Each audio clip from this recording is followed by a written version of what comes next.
Welcome back. We are here at Sinsheimer, back from the road trip to Santa Barbara. Today the Blues taking on the Arroyo Seco Saints. It'll be a part of a 3-game series starting tonight, followed by a game at 4 p.m. tomorrow and then 2 p.m. on Sunday. We're going to take you guys into the broadcast booth. I am Addy Daudet, joined by Vincent Regalado once again today. He's going to join the broadcast. Yes, I am. We're very excited about a great day for baseball today. Yeah, another beautiful day here at Sinsheimer. Had a great time in Santa Barbara. It's kind of like another version of SLO, just about 2 hours south. And the Blues took home the win yesterday. Lots of SLO fans, a lot of the interns came down to cheer on our boys. And it must have helped because they beat the Foresters. This was the second time that the Blues had faced the Foresters so far in the season. They'd lost previously to them actually last Sunday. So less than a week ago, they had lost here at home and went down to Santa Barbara and took that win back. So they beat the Foresters. It was a 3-1 ball game. The first run scored for the Blues in the second inning. It was Diego Murillo coming in on an RBI single from CJ Moran.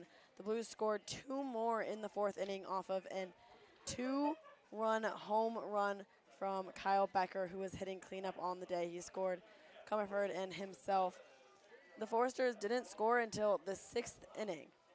So the Blues held them 3-0 for quite some time and then finished the game out. It was a little bit of a rickety end, to say the least. Chance Jasso on the mound and got into a little bit of a sticky situation. Bases loaded, 2 outs, and was able to finish it out for the Blues. Took the win home. It was a relatively quick game, went I think under 3 hours. But, yeah, Blues, great game. Really boosted that morale. They now have won their last 3. If you've been following for a while, you know that there was a long 13-game winning streak that got broken up by the Riptide and the Foresters the weekend prior, and they've been able to take the last 3 games. So great energy bringing it back into this 3-game series at home. Yeah, and it's such a huge win for this team, Addy. If you didn't know, the Santa Barbara Foresters were actually on an 11-game winning streak going into that game yesterday. Threw one of their top arms at us, Hunter Vincent from Texas A&M. Fantastic left-handed fastball that he really just pounded the zone on us all game. Fortunately, we were able to take the lead on him with Diego Murillo's RBI single, right? CJ Moran scoring Moran. Diego Murillo, yeah. Yeah, CJ Moran, which was a curveball, actually. I remember we were talking about that.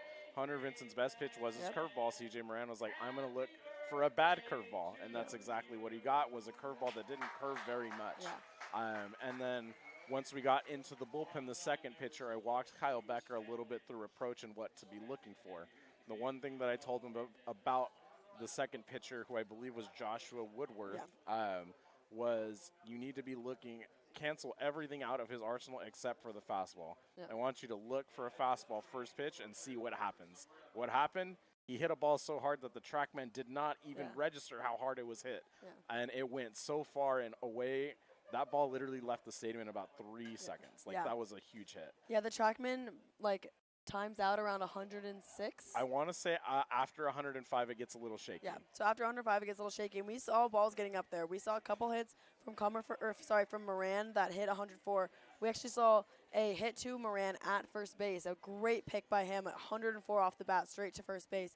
Was able to pick that ball. But, yeah, Becker's shot out to right field, and it was gone. You could hear the crack off the bat, and it was a no-doubter for sure. And scored 2 more insurance runs for the Blues. A 3-1 game, not a high-scoring game at all, but 2 very competitive teams, so it's not exactly surprising when the Foresters and Blues played each other at Sinsheimer on the Sunday before. The ball game ended 5-2. So, again, not a necessarily super high-scoring game, but there was definitely an attitude shift, I'd say, facing them yesterday than they had the first time. Mm-hmm. They'd come off of the Orange County Riptide loss, which broke up the Blues' 13-game winning streak, so the morale in the dugout, it was just off. It was a little bit off, and they were certainly excited to get down to Santa Barbara and take that win back. So very exciting game yesterday afternoon. Tonight is the Arroyo Seco Saints and Moose Cuellar starting for the Blues on the mound. Yeah, and the thing with Moose Cuellar is he's a fantastic and talented individual that we have. Obviously, you go to UCLA straight out of high school, they see something in you. Obviously, he's at Fresno State now. But that doesn't mean that his talent has diminished at all. He's got a fastball that gets up to about 91. His best pitch, however, is the changeup that he throws to righties. That's what right-handers are going to have to look out for today. He does have a tall task against him today with the Arroyo Seco Saints and their high-powered offense. So we'll see how Moose responds to such a high-powered offense. The last time he was out against Santa Barbara, things got a little shaky there for a second, but then he started pounding the zone, started going after them, and then we saw the results where they couldn't really touch him after that. So we're hoping to see more of the same from him today. Yeah, very excited to see him take the mound back today. Our lineup looking pretty similar to how we've seen for a while. Switching up a little bit, Jack Riddell will come in to catch. We saw Mater in the squat last night. Riddell will give him a little bit of a break. He'll be hitting second. And Tate Blasey and Joey Blank also in the lineup today, followed by Jake Hicksonbaugh. So, you know, familiar names. We've seen them quite a bit. But, you know, also rounding out with Chavez and Comerford, Becker, Moran, who we've seen pretty consistently in the lineup throughout these games. So, yeah, we're looking for a very exciting game today.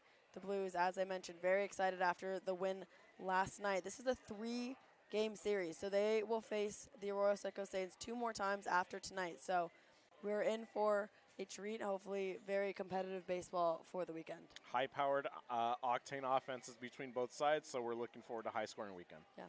All right, well, we will be back here in a couple of minutes for the first pitch here on the Blues Streaming Network. So tune in, and we will have first pitch for you guys very soon.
The Blues are taking on the Arroyo Seco Saints on this lovely Friday afternoon. It's summer in SLO, and that means there is baseball to be played. Starting on the mound for the Blues is Moose Cuellar. We are very excited to see Moose back on the mound today. It's always a treat to see him up there.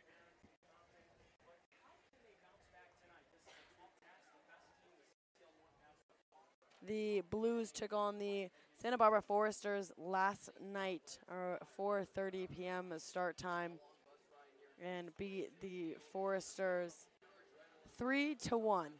A very exciting comeback after falling to the Foresters at our home here at Sinsheimer just a couple of days prior. Lots of good energy in the dugout off of that win, and we can look forward to some good baseball today. We have a pretty familiar fielding for the Blues today, and we'll get you a look at that in just a little bit. But first, a look at the lineup for the Arroyo Seco Saints. Leading me off today, Braden Flores, wearing number 1 and hitting first for the Arroyo Seco Saints, followed by Carson Panarisi. He'll be wearing number 2 and hitting in the 2 spot. Jacob Freer, Zach Leet, Cannon King will be the 3, 4, 5. Sean Asperger in the 6th, followed by Brandon Nguyen hitting 7th. Cam Andrews, 8th, wearing number 11, and rounding it out is Dylan ML.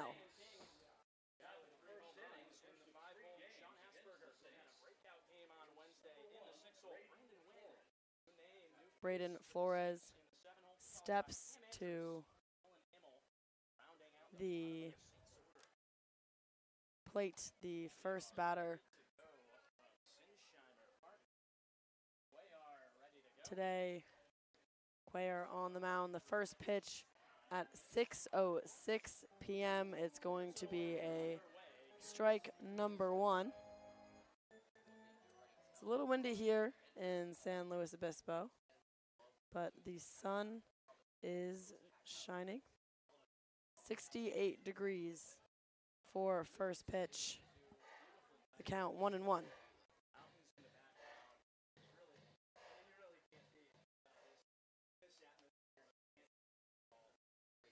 Blues happy to be back in San Luis Obispo. Santa Barbara very similar to it as Flores fouls off the first base side for strike 2.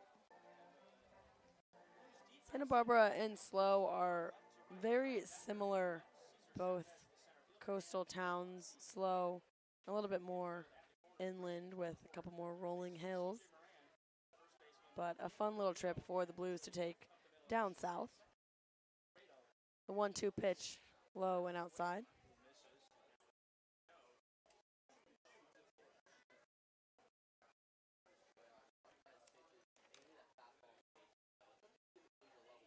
Cuellar wearing number 29, the left-handed pitcher from Fresno State University.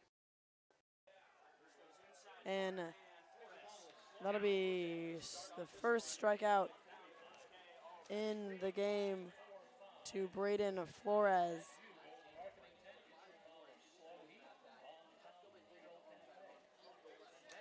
And that'll bring up Carson Panarisi to the plate. Flores with the first strikeout of the day to the leadoff batter.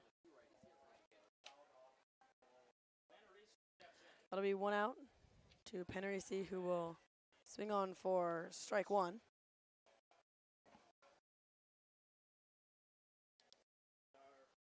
The 5th appearance for Cuellar, his 3rd start on the season so far.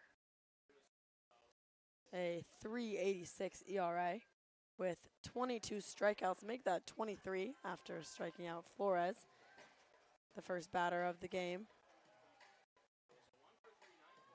Pitched against the Santa Barbara Foresters, not last night, but the last time they faced, which was last Sunday, June 21st.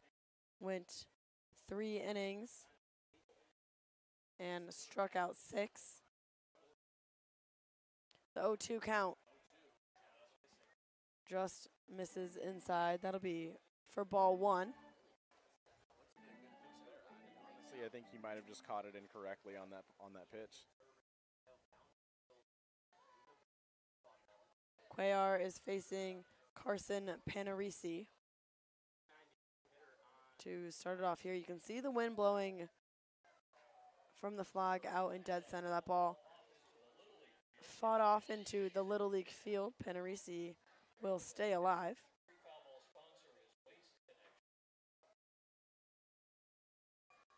Panarisi, originally from Los Angeles, California, and stayed there to go to Cal State Los Angeles, going into his junior year. The pitch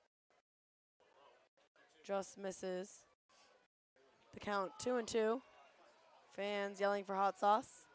Might get it here. Look for the changeup on this pitch right here. He does happen to hit 167 with a whiff rate of 55% on the changeup.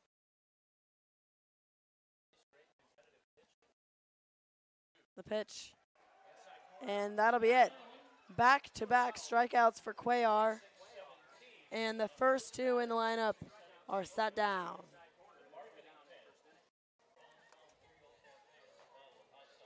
Jacob Freer, the third batter to step to the plate, coming up with 2 outs. He'll look to make something happen for the Saints.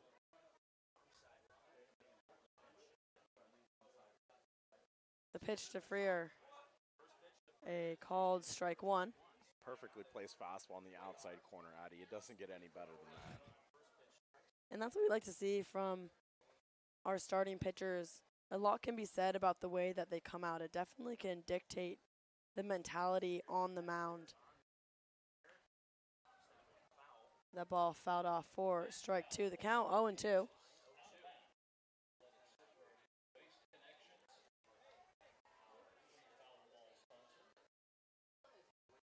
Cuellar striking out the first 2 batters here in the top of the first inning, facing Jacob Freer, the shortstop for the Saints.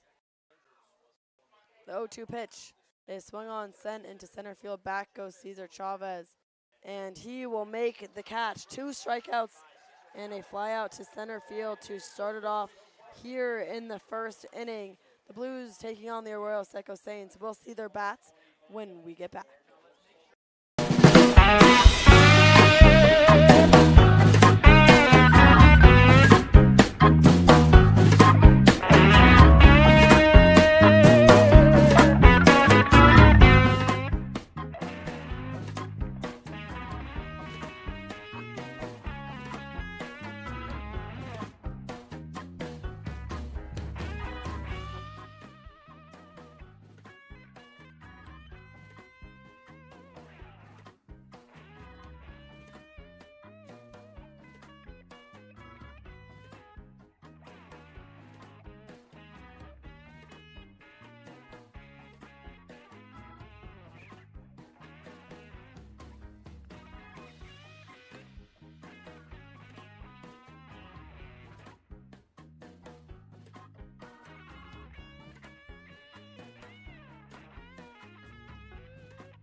Well, welcome back to Blues Baseball. The Arroyo Seco Saints coming up to take on the Blues in a 3-game series. The first inning, Moose Cuellar on the mound strikes out the first 2, and the number 3 batter, Jacob Freer, flying out to center field to end it. The Blues face just the minimum and will now face Oscar Salazar on the mound. Leading off for the Blues today, Cesar Chavez. First pitch to Chavez, a called strike. Salazar, originally from Leander, Texas. It'll be his 5th appearance with the Saints. His first start as Chavez chops that one down the third base line, and it'll be picked up and tossed across the field for out number 1. That's a great play by the third baseman there, Addy. That's not an easy play to make, especially with somebody with as much legs as Chavez has.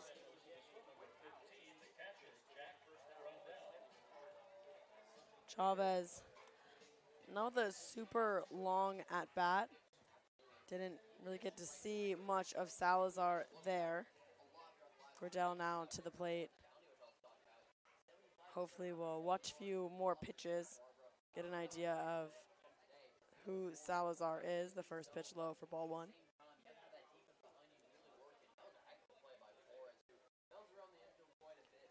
Salazar, as I mentioned, his 5th appearance now, but his first start with the Blues. That one is hit right back to him. It'll hit off his glove over to the second baseman, and he will make the play for out number 2. 2 quick outs here in the bottom of the first inning. Oscar Salazar only pitching about 4 pitches so far with 2 outs. And you know what, Addy, that is kind of the MO, was the sinker. Looking to get ground balls early in the count so he doesn't have to dig deep into counts. Brendan Comerford will now step to the plate in his pretty comfortable 3 spot. He'll hit that one off to the Blues bullpen, and that'll be strike 1.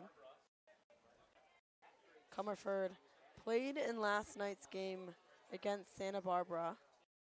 1 hit in the 4th inning that got him on first. Perfect timing for Kyle Becker to hit it out, and a 2-run homer. Other than that, a strikeout, a ground out, and a flyout to round out the day.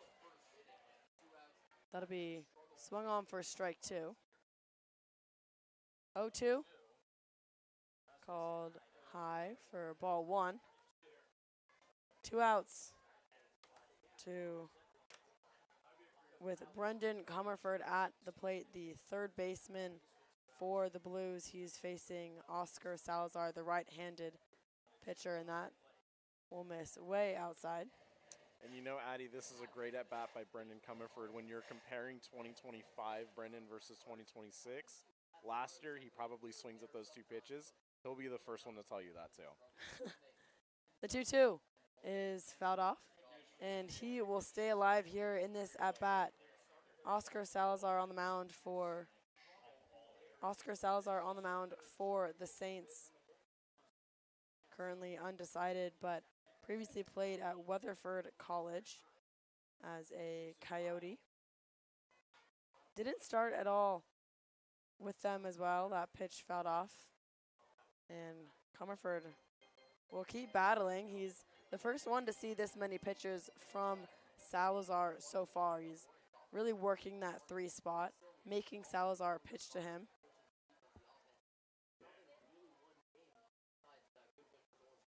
Brendan Comerford, the pitch is high, and the count is full to Brendan Comerford after 2 ground outs to the leadoff and second batter for the Blues today. Comerford, I think, has really adapted to that to hitting in the 3-hole. He'll foul that one back again, and once again will stay alive. Comerford, as I was saying, has been able to work a good amount of at-bats. He really does make the pitchers show them what they've got, and has a pretty gritty way of getting on base sometimes. That ball fouled off. Once again over to the Blues bullpen. And Comerford will stay alive at the plate with 2 outs.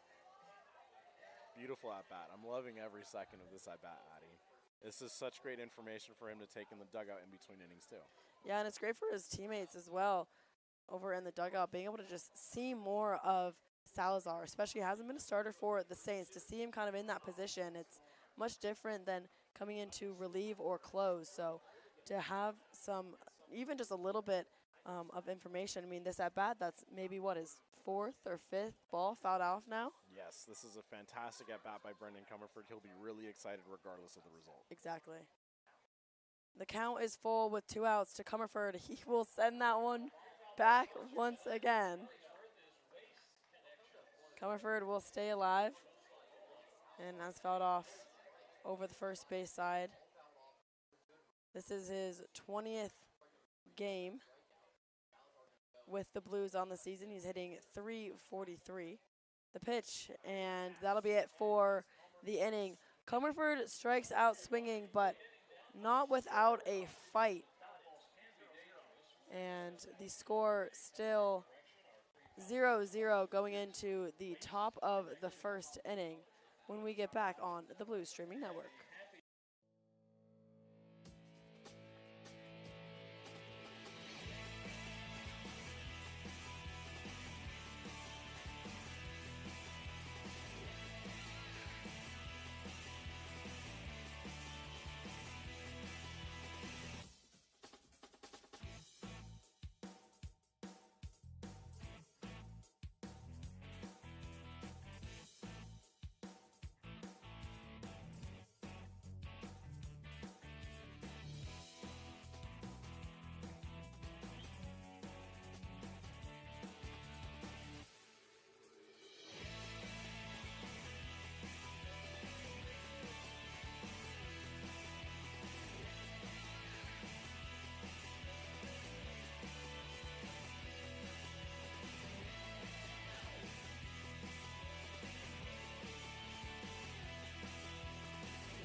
It is the top of the second inning here at Sinsheimer. The score is still 0-0.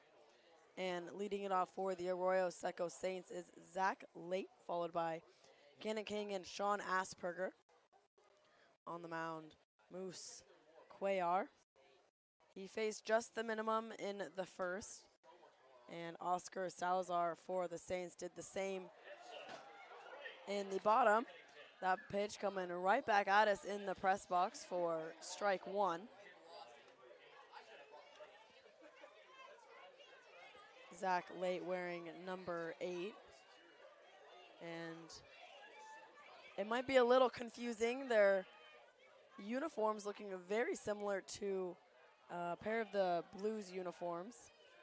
Today they're in the pinstripes, but they have a very similar color and textile on the front of one of their uniforms. They actually wore them yesterday down in Santa Barbara. And this seems to happen a lot. I don't know if this is a CCL thing, but everyone leans to the color blue. There have been so many teams that are blue, and I'm like, we really got to differentiate who is who. So we're in the top of the second, and that is Zach Late to the plate for the Arroyo Seco Saints, and the Blues are in the field. And the count is 0-2. To Late, the first baseman for the Saints. We'll take a little look at the lineup in a second. Check, he did go. He went. That is a strikeout on Zach Late. A check swing that seem to have made it far across for strike 3. Yeah, you saw Lake give the third base umpire a little look there. He might have had a case if he did argue it, but it might be too early in the game for something like that. Cannon King will step to the plate. The left fielder wearing number 5. He'll come in and try to make something happen. The first pitch to Cannon King, a called strike.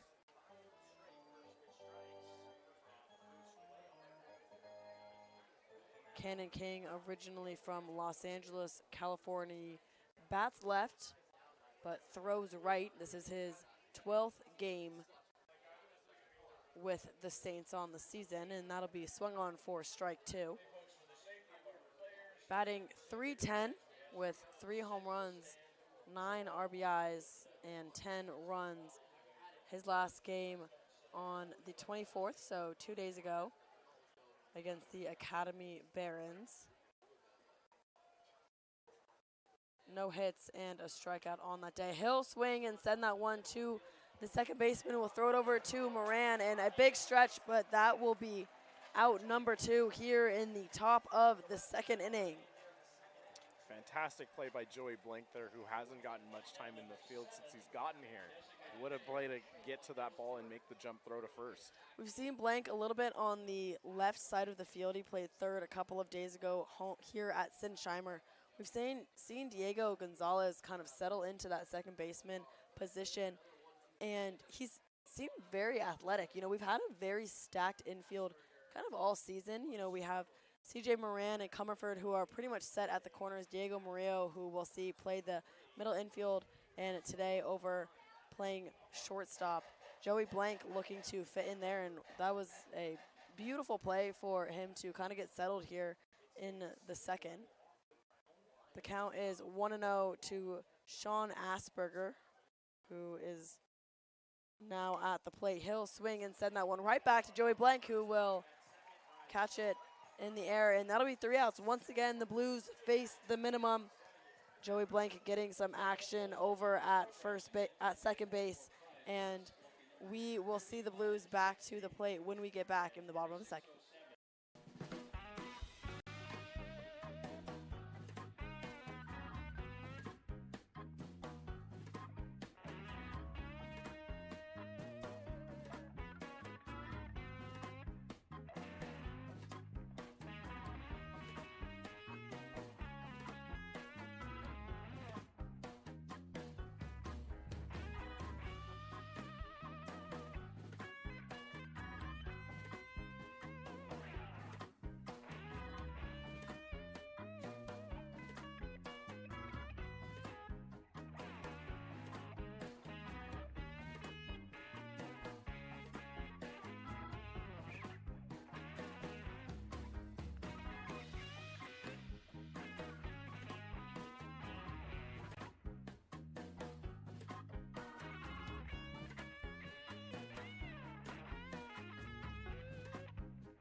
It is the bottom of the second inning. The Blues looking to score their first run of the game. It's currently scoreless. The Blues have faced just the minimum in the first 2 innings for Moose Cuellar on the mound. In the last at-bat, that ball is sent over the third base side. It'll be foul, but caught on by the third baseman for out number 1. Braden Flores over at third base for the Saints today. And that'll be a quick out here in the bottom of the second inning.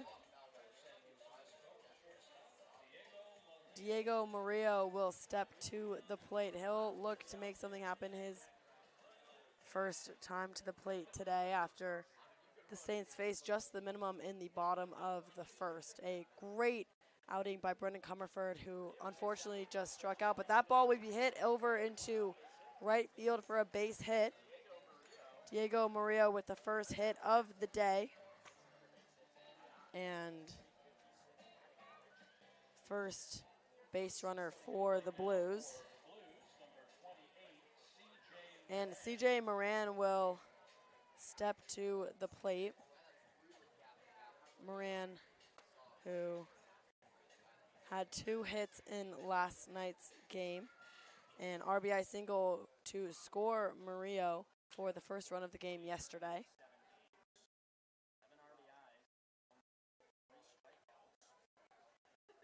The first pitch, a called ball.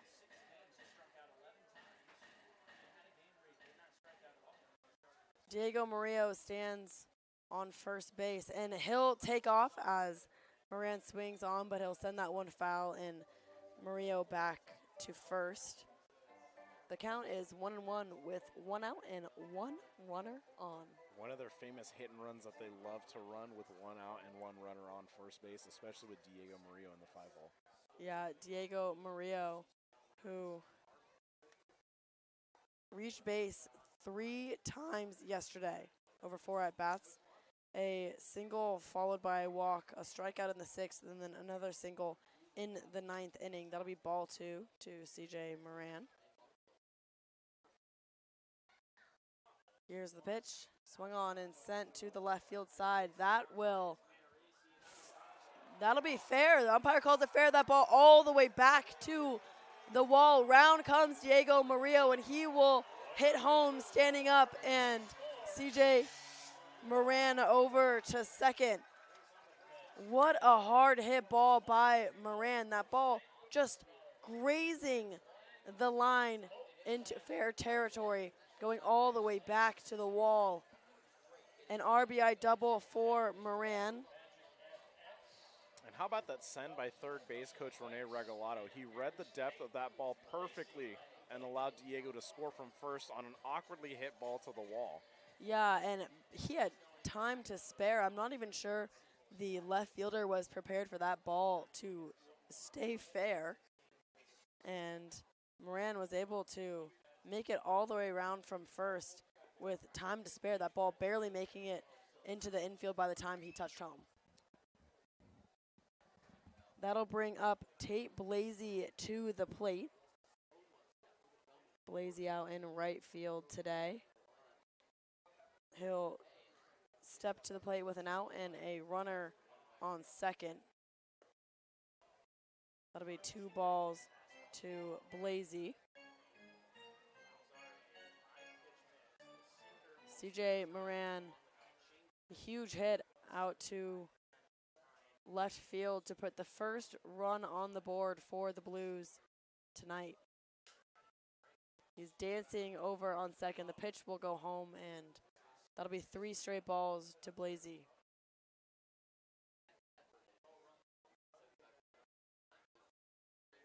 Joey Blank stands on deck.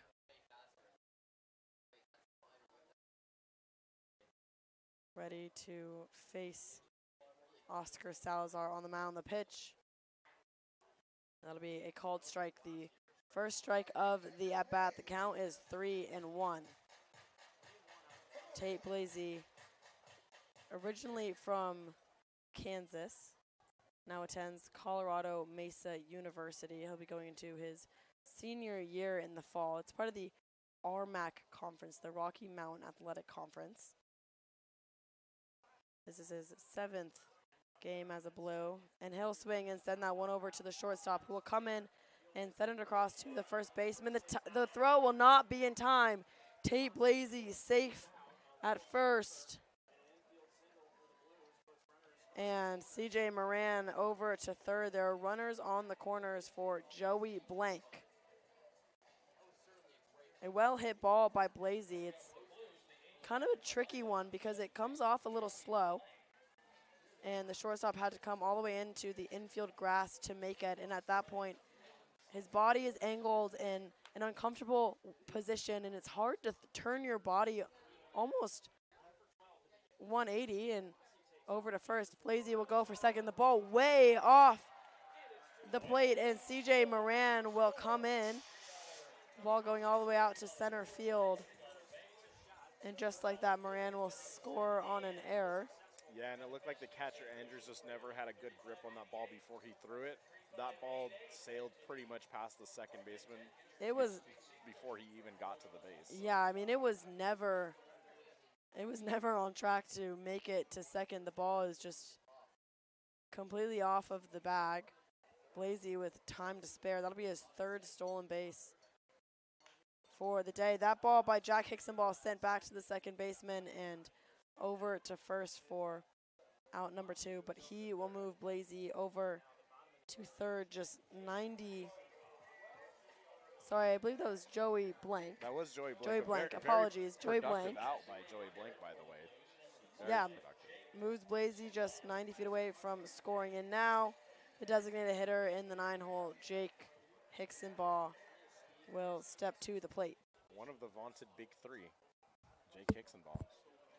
One of the big 3. He'll step to the plate with 2 outs. The Blues already having scored 2 runs here in the bottom of the second inning.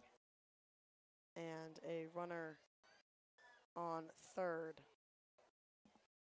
Hicksonball with 2 strikes now with no balls.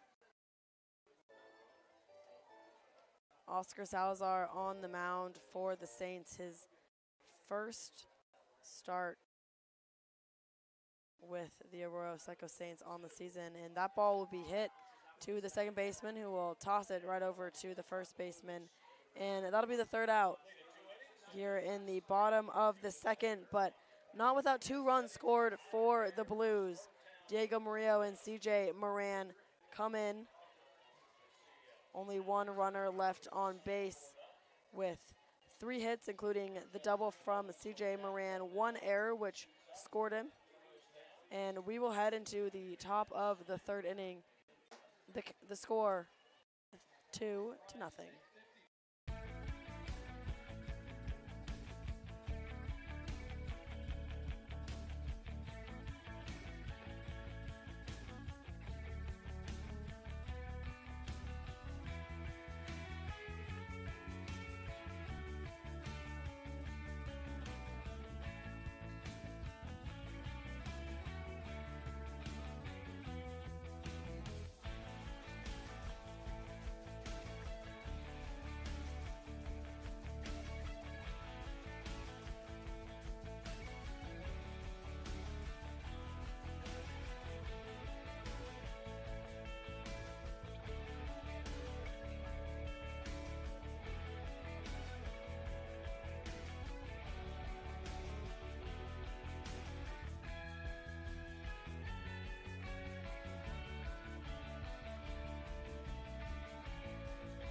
The Blues score 2 in the bottom of the second inning.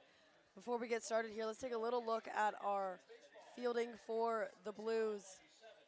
Over at first is CJ Moran, Joey Blank at second, Murillo at shortstop, followed by Comerford. Over at third. From left to right is Becker, Chavez, and Blazy. The battery for today, Jack Gradell in the squad and Moose Cuellar on the mound. Jake Hicksonball, the designated hitter. The Blues lead 0-2. The first pitch, a ball to the leadoff batter of the inning, Brandon Nguyen.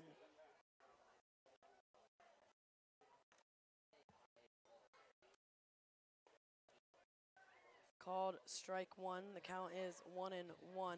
Diego Murillo and CJ Moran came in for the Blues in the bottom of the second, a big RBI double from Moran all the way to the corner wall in left field, which brought Murillo all the way around from first base. That ball is hit on and sent back to left field and will be caught by Kyle Becker for out number 1.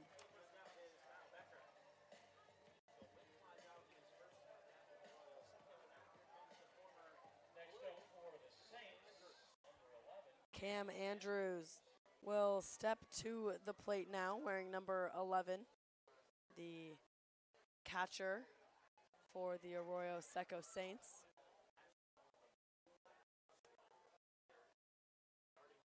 He'll come to the plate with 1 out. First pitch, a called strike to Cam Andrews, the senior from California Baptist University, originally from Pasadena, California.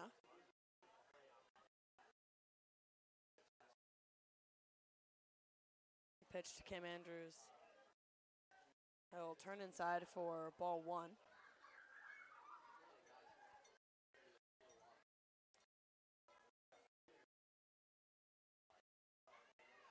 Cam Andrews' 10th game with the Saints on the season hitting 300, and that'll be a big swing for strike number 2. Climb the ladder on them there, Addy. Fastball up and away. He didn't quite get his barrel on plane with that pitch at all. You can see him a little frustrated after that. Kind of hops out of the box. I think he was expecting some contact there.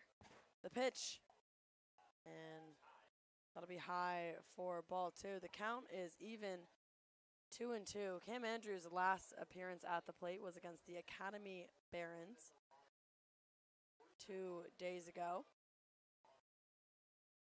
No hits with a strikeout and a flyout. That ball will be sent right over to Murillo. One hop and we'll set it over to first.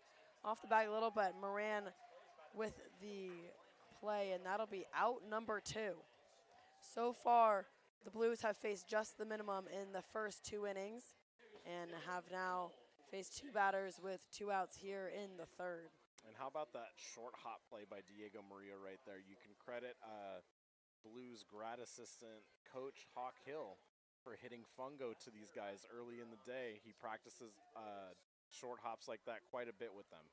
Well, and Murillo, an athletic baseball player. There's a couple players that you can just really tell are athletes out there, and he's one of them.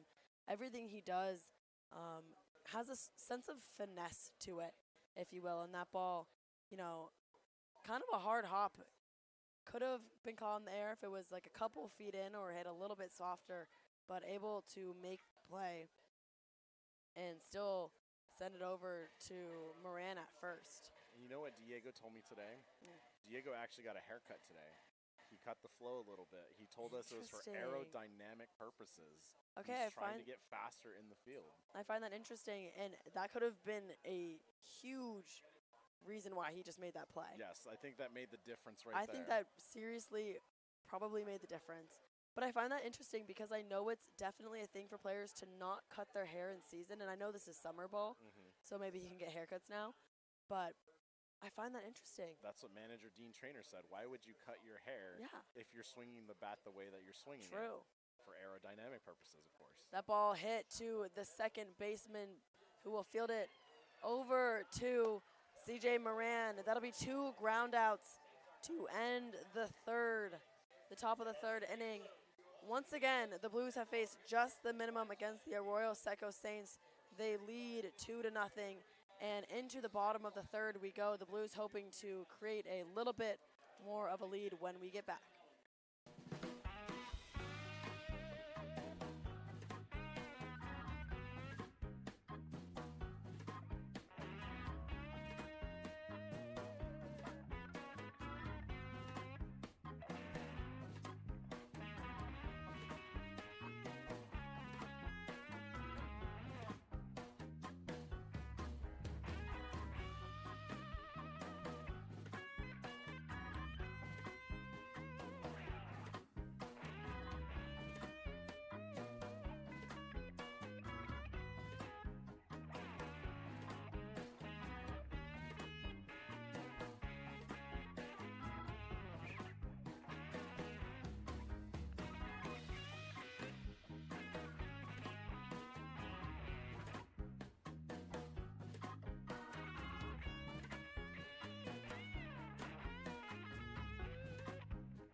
Back to the top of the order in the bottom of the third inning, Cesar Chavez to the plate. He grounded out to the third baseman in his first at-bat. He didn't see a lot of pitchers from Salazar, and he won't either from here. He'll send that one right back up in the middle into center field, and that'll be a base hit on the first pitch to Chavez in the bottom of the third inning.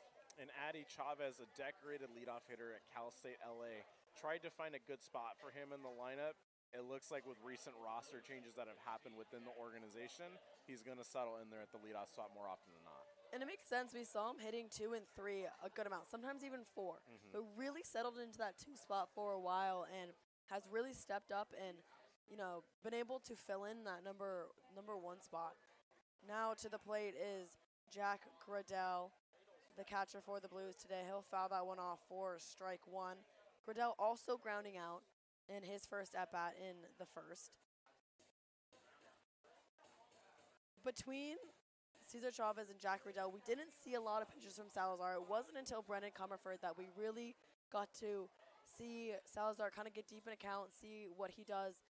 Comerford ended up striking out, but we didn't see Jack Gradell face too many pitches, and in the meantime, off Chavez will go to second. He'll get under the tag, and that'll be a stolen base for Cesar Chavez. A runner now in scoring position for the Blues, and Jack Gradell in an 0-2 count. And one thing you can bet on, as you were just talking about, Addy, was we didn't really see too many pitches until the at-bat with Brendan Comerford. I can assure you, as soon as they all got back in the dugout, information was relayed. Brendan Comerford is such a smart baseball player, willing to help his teammates out any way he can. Yeah, and it makes sense, Comerford hitting in that 3 spot for those reasons. But that ball will get past the third baseman into left field. Chavez will go to third. He'll round but not look to go. And Jack Gradell to first, back-to-back singles. And a runner just 90 feet away from increasing the score here at Sinsheimer. Brendan Comerford will step to the plate. 2 runners on the corners. Jack Gradell a single and stands on first. Cesar Chavez stole second and made it to third on Jack Gradell's hit. We've been talking about Brendan Comerford and his incredible at-bat, which he just wasn't able to produce from. He'll hit that one down out to the bullpen. It'll look like one of the Blues players caught it out there. This isn't banana ball, so he will not be out. Very nonchalant about it, too. Very nonchalant. Bare-handed it and just waved it to the crowd. He'll have 1 strike here in his second at-bat. As I mentioned, struck out swinging in his first, but fouled off at least 6 pitches, maybe 7. Yep, and the thing with Brendan Comerford, too, is that he does religiously read the pre-game scouting reports that I hand out to the players, and so he's always knowing what to expect when he comes to the plate. The pitch, and that hits him right in the hand. He jogs away from the plate. That had to have hurt. It looks like the umpire might have signaled that it hit the knob of his bat, but I think Brendan has sold it well enough. Yeah, it looks like he's in pain. You so cannot deny that reaction. Yeah, I think he's getting first base, and it looks like we're going to have bases loaded for Kyle Becker.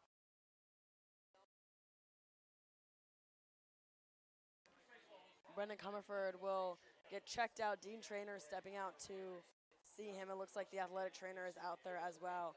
You cannot deny that that did not hit him in the hands. Yeah, and you hate to see that with someone like Brendan Comerford especially. Not really just because he's a talented baseball player, also in the transfer portal looking for his forever home. You don't want to see him get hurt before he commits. No, you do not. And we were just raving about his incredible skills at the plate, and it gets hit by pitch. But regardless, the bases are loaded here in the top of the third inning.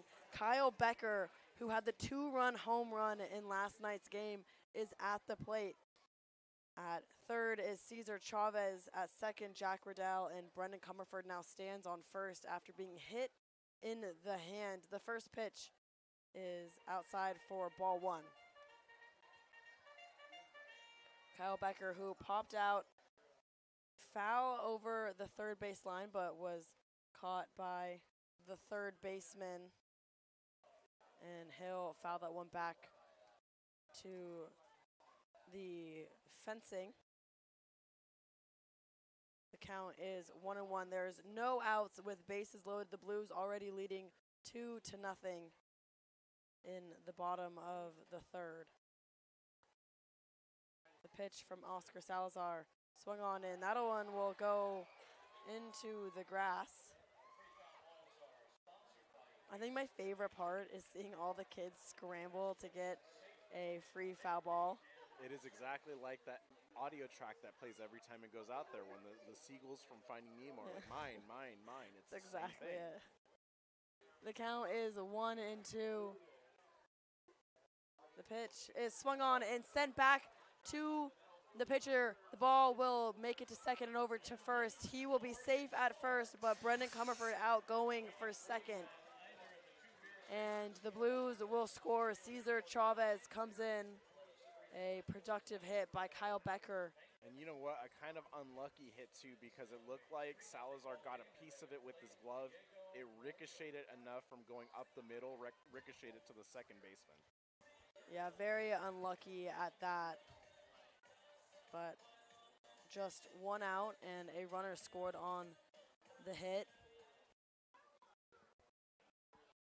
Over on third is Jack Gradell, and first, Kyle Becker at the plate is Diego Murillo, who had the first hit of the game in his last at-bat in the second.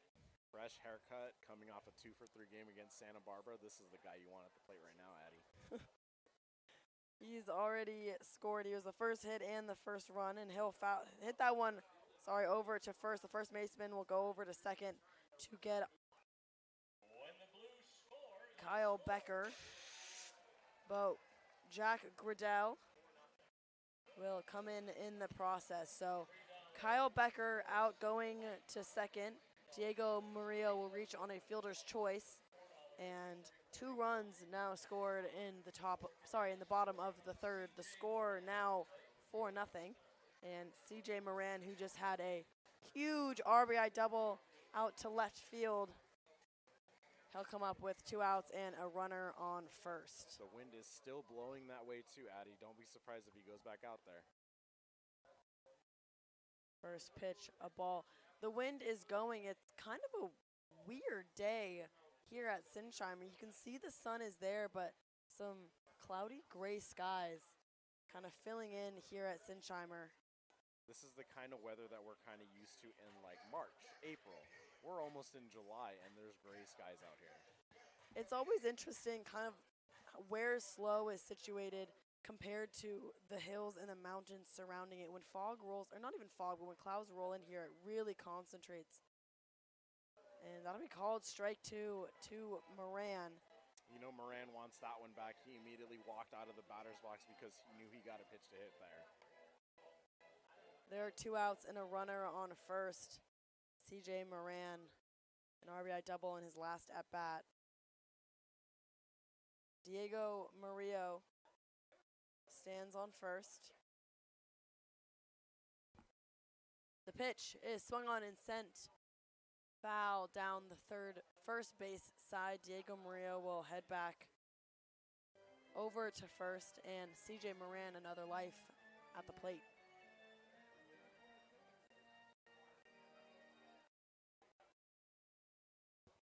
Moran playing first today. Very natural for us to see him there. The 1-2 pitch is swung on and sent back over to right field, and that'll drop. It'll drop into the warning track. Moran going for third. He'll dive head first. The tag will be in time. They call him out at third. The fans are booing here, Addy. They have a case here. CJ Moran most definitely got under that tag, and third base coach Rene Regalado is going to make sure that the umpire hears it. And Dean Trainer is stepping out of the dugout. Now, we're not on the field, but from this angle, I would have called him safe. I think I would have called him safe. I'm there every day on the road trips. I know they do the speed training, Addy. I would believe that CJ Moran was safe on that play. CJ Moran, another huge hit, this time out to right field. And he'll be called out going for 3. Before he gets out, Diego Murillo makes it all the way around, and that'll be the 5th run scored for the Blues. We will head into the top of the 4th inning. The Blues now leading 5-0 after scoring 2 runs in the bottom of the 3rd inning. We'll have it here on the Blues Streaming Network.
The Blues score 3 more in the bottom of the 3rd inning. The score now 5-0 going into the top of the 4th.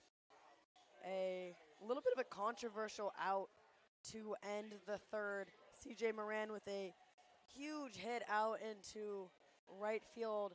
The ball hits the ground on the warning track, bounces onto the wall, and the right fielder sends it in. CJ Moran goes for 3 and is caught out.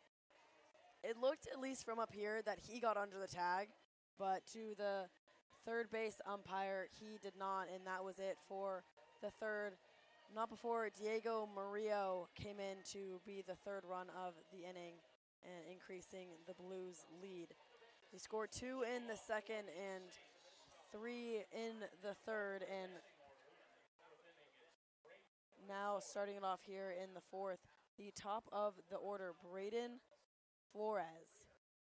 This will be his 2nd time to the plate. The Blues have faced just the minimum through the first 3. This is kind of a trend we've been seeing a little bit here at Sinsheimer, with Quincy Winkler starting the game on Wednesday. He faced the minimum through 4 before walking 2 batters in the 5th. First pitch, a strike to the leadoff batter, Braden Flores. He struck out swinging in his first at-bat. Count is 0-1. The pitch is low and outside. It'll get away from the catcher, Jack Gradell. And to touch on the thing that you said about them facing the minimum through 3 innings, that is correct. He's faced the minimum through 3 innings. Not only that, very efficient in his outing. Much needed after a day like yesterday where the Blues used all of their high leverage arms in that game against Santa Barbara. The 1-1 is swung on and sent back to the press box. It'll fall right before coming to us. And that'll be strike 2. The count 1-2, the leadoff batter, Braden Flores, playing over at third.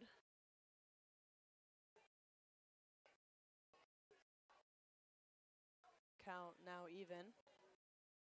Flores, a junior at Loyola Marymount University. Future teammate of current Blue Corbin Geeson. Maybe they'll talk a little bit today. You think so? I don't think so. No, they probably will not talk a little bit today. They'll have to wait until the start of the season. Yeah, there we go. His 15th game with the Saints. He's hitting .362. 2 home runs, which we're not likely to see that go up here. It's Sinchheimer, a hard place to hit the ball out. He'll send that one back, however, to the press box once again. It looks like a fan maybe caught it down there. And yet kids are still running after it. You gotta love. They're still running after. You gotta love kids, Addy. You gotta love kids. They don't really know what's going on, but nevertheless, the count is full. 3 balls, 2 strikes, no outs to the leadoff batter. The pitch is high, and that'll be the first base runner for the Saints today. Braden Flores draws a walk. And Carson Parnarisi will step to the plate. Carson Parnarisi also struck out swinging in his first at-bat. His second time to the plate. Here's the pitch. Swung on, and that one is sky high out into right field. It'll fall foul over near the bus parking lot. I know the TrackMan isn't quite working right now, Addy, but my eye vision says that ball probably went about 389 foul. That was a shot. That was a shot. I am holding my tongue now after saying it's hard to hit home runs out here. I didn't say it was impossible because we've seen 3 here so far in the season, but just 3 across the many home games we've already had. But that ball was shot, but the wind, because it's hard to hit out here, just pushed it very far left over into the parking lot over there. And he'll foul that one off for strike 2. You know what manager Dean Trainer would say about that foul ball? Strike 1. Strike 1. Strike 1. I was about to say that. It's a really big and hard hit. Strike 1. Yes. A strike is a strike. Strike is a strike. Flores dancing over at first, and that'll prompt the throw back from Cuellar over to Moran. It looked like Moran was not really prepared for that throw. He wasn't standing on the base, and maybe Moose threw it a little bit too hard. CJ kind of backed his face away from the throw. Yeah, you can see his reaction to that pitch, or to that throw over to first. I don't think he saw it coming either, but Flores just taunting over there at first. That ball will be swung on by Parnarisi into shallow right field, and that will be caught by Tate Blasey for the first out of the 4th inning.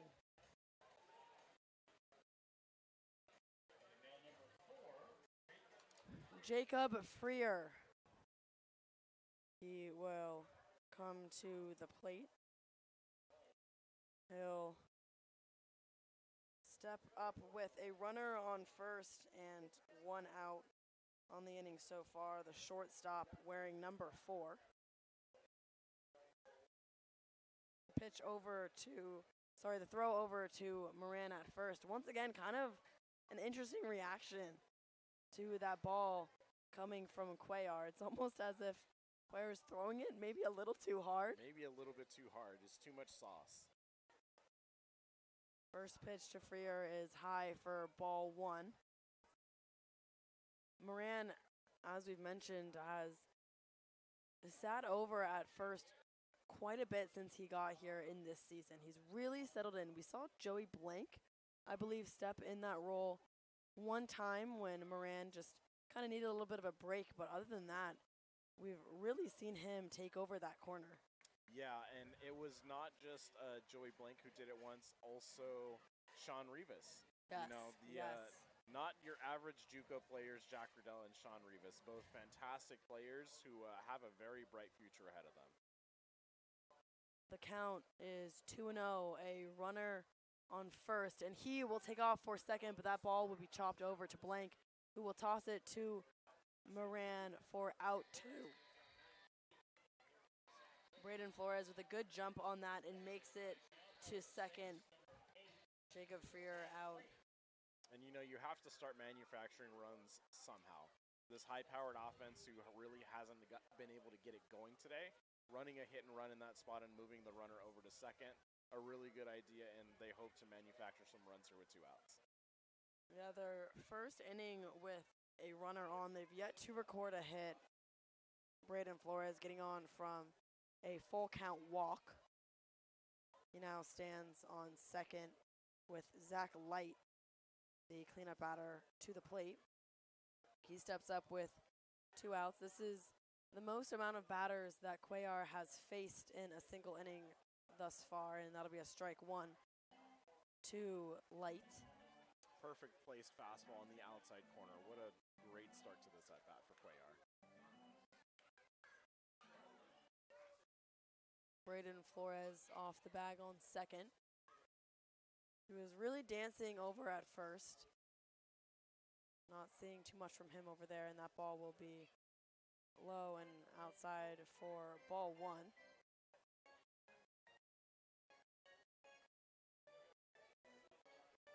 Zach Light going into his senior year at Old Dominion University. The count is 1-1. A runner on second.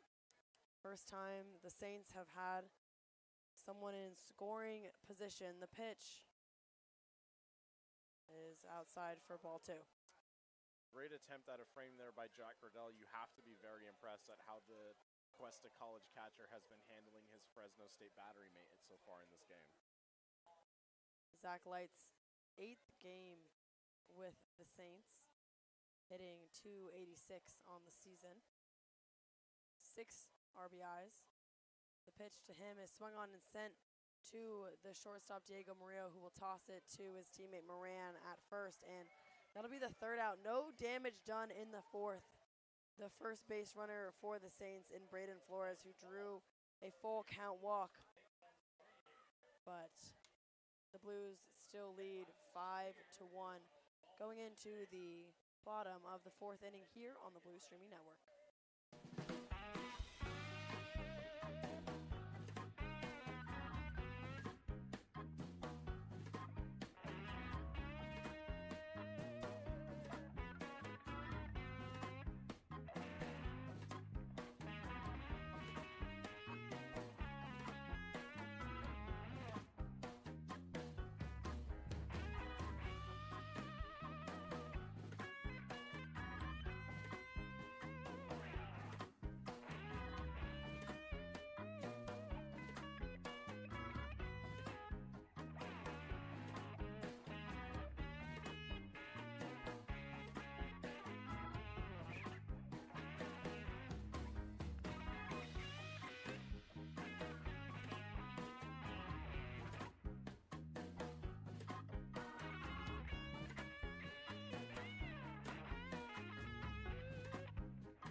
Heading into the bottom of the 4th inning, a little look at the lineup as we take our way through the 2nd round.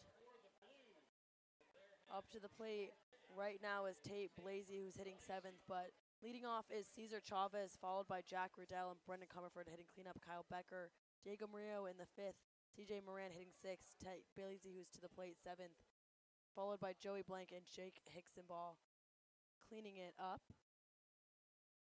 That'll be strike one to the 7-hole Tate Blasey. The bottom of the third ending in interesting fashion. CJ Moran with a shot out to right field. It drops just before the wall. He attempts third and is called out on the tag.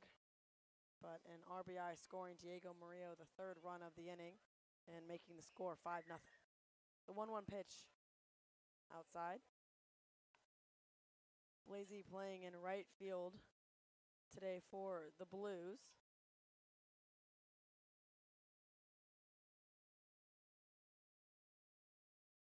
His 7th game. Pitch is low for ball 3. The count is 3-1 to the right-handed batter, Tate Blasey. Such a great at-bat so far. He doesn't want to do too much, just looking to get on first base and start another big inning. Yeah, huge inning for the Blues in the last, and he thought that was ball 3. He tosses his bat, starts to take off his batting gloves and head for first, but the home plate umpire says, nope, you got to keep swinging. Yeah, I think that was a good receive by Cam Andrews. That ball did look to be a little bit inside, so I don't blame Tate for thinking that it was ball 4. The count is now full, 3-2. The leadoff batter of the inning, Tate Blasey. The pitch is swung on and sent sky high into shallow left center. In comes the center fielder. That ball will drop, and Tate Blasey will single to lead it off. I'm not sure if there was just a little miscommunication or if he just placed that ball in the perfect spot for neither of the shortstop or center fielder to make the play, but he now stands on first. We'll call that a perfectly placed hit. It looked like the shortstop and the center fielder were kind of pulling up a little bit. There seems to be a point in which both of those guys do not want to run into each other because that could cause some bigger issues. Jacob Freer, the shortstop, and Brandon Nguyen playing in center field. You could see Nguyen, like, really trying to get to that ball. His hat flies off. He's hauling it to make the play and just wasn't able to get there in time. Joey Blank will swing and send that one sky high right back to Flores, this time on the right side of the field. It'll be caught by the second baseman, Dylan Immel. That one could have been trouble too. That was, I don't know if you ever heard this term, the vaunted Bermuda Triangle. It was the first thing that my father taught me when we were playing Little League and I was playing shortstop was you never want to be caught in the Bermuda Triangle. Luckily, the second baseman was able to take control and get that ball. It was almost identical placement of the balls, just on the opposite side of the outfield. Big Hickson ball will come to play, a runner on. He'll send that one over to the first baseman, who will catch it in the air and touch his base as Blasey was taking off for second. Unlucky end to the 4th inning. Saints facing just the minimum. A base hit from Tate Blasey, but is out on an unfortunate double play. The score is still 5-0. Blues going to the top of the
batter of the inning, Cannon King.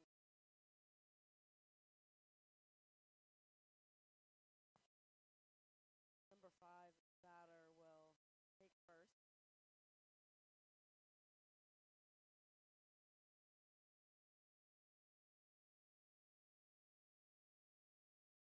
Yeah, I couldn't imagine held with the ball like that, especially second at bat, second time. Way but he'll make it to first nevertheless on ask the plate. He'll that one back over the third side foul. That'll be strike one. One to the designated hitter.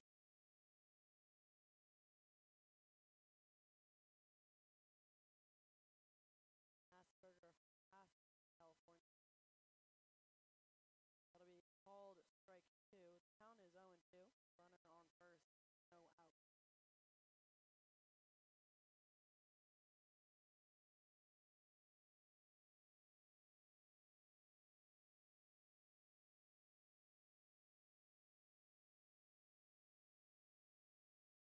You, Mr. Stats guy, and that ball swung on foul down the side. Yeah, and we raved about on the broadcast how strong the Blues pitching staff, and a lot of that has to do with how they start out in the game. And when batters them a couple of times, kind of get into a tricky situation. I reflect back on last game with Gasso. Comes in the 8th and looks to close out in the 9th. And off goes King second as Whaler was throwing over to first. Jay Moran will toss it and get out King.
Zach Late will lead it off for the Blues here in the, for the Arroyo Seco Saints in the top of the 7th inning. Sorry about that, a little technical difficulties, but we should be back on now. What did you say, Addy, the other day? It's not a Blues broadcast without at least one technical difficulty. And I think that that is a testament to how good of an internship this is. You know, it really makes us work for it. Yes. It's a testament to your talents too, Addy. I really appreciate that, Vincent. Of course, absolutely. The count is 2-0. Hunter Kolar on the mound for the Blues. He came in the 6th inning for Moose Cuellar, who went 5 1/3. Struck out the last 2 batters of that inning. That'll be 3 straight balls to Zach Late. Some really close misses there. The umpire just isn't going for any of them. Zach Late, who struck out and ground out, but that will be ball 4, and he will head off for first base. Cannon King will come up in his last at-bat. Hit by pitch. Hit by pitch to reach first. Then got thrown out attempting to steal second as Moose Cuellar was throwing over to first. CJ Marin threw it over to the shortstop for the out. He now comes to the plate with a runner on first. The first pitch outside for ball 1. Got to get in the zone here. This is an important pitch.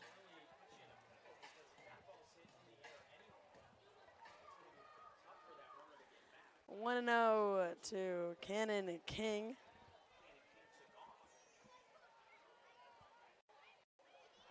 Before being hit by pitch, he grounded out to second base, and that pitch a called strike.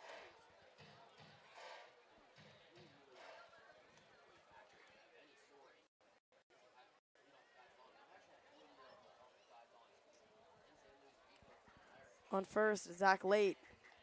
The pitch home is outside for ball 2.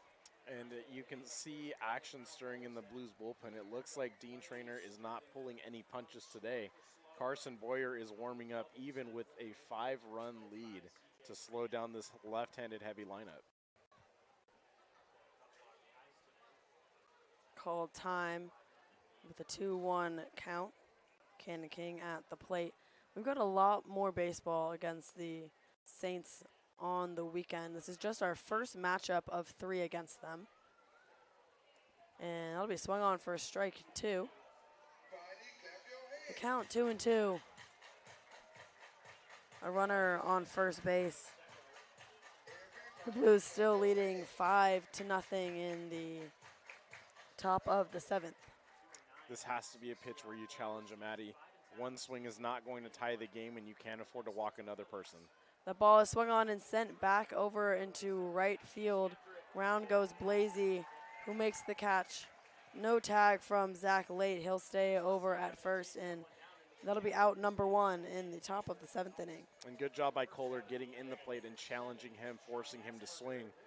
Whether or not it's a swing and miss doesn't matter. The out is what really matters in that spot. Sean Asperger will now step to the plate. The designated hitter who lined out to second and flew out to center so far today. He'll send that one to right field. It looks like that'll fall foul. Tay Blasi going over to chase it down, but that'll be strike 1. Strike 1. A hard hit ball over to right field. We rarely see them go that far over to right just because the wind does pump left, but that one all the way to the back corner. I still have very fond memories of Charlie Caruso's 2 home run game against the Alameda Merchants last year. Both of them cleared the fence by quite a lot in right field. The wind is certainly pumping today. I'm not so sure if we'll see that, but we have seen a couple close. CJ Moran with 2 bombs, one actually over to right and then to left field as well, all the way back to the back wall. But Sean Asperger here with an 0-2 count. That ball will get away from Jack Riddell behind the plate, and Zach Late will head to second.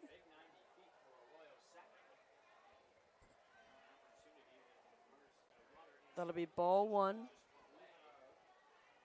to Sean Asperger. The count 1-2. 1 out on the inning.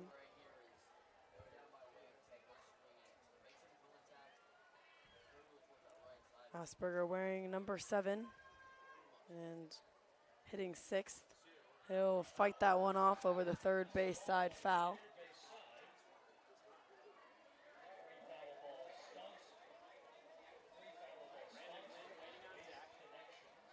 One and two, a runner in scoring position for the Arroyo Seco Saints.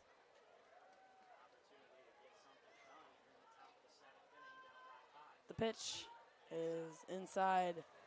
The count is even. You can live with that miss, Addy. It's a very competitive miss close to the zone. Nothing too crazy for Jack to have to work for behind the plate.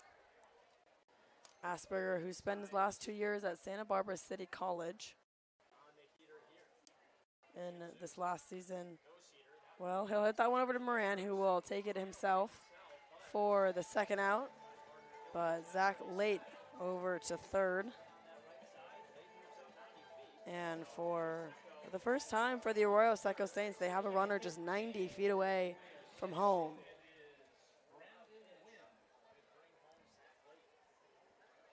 Brandon Nguyen now to the plate.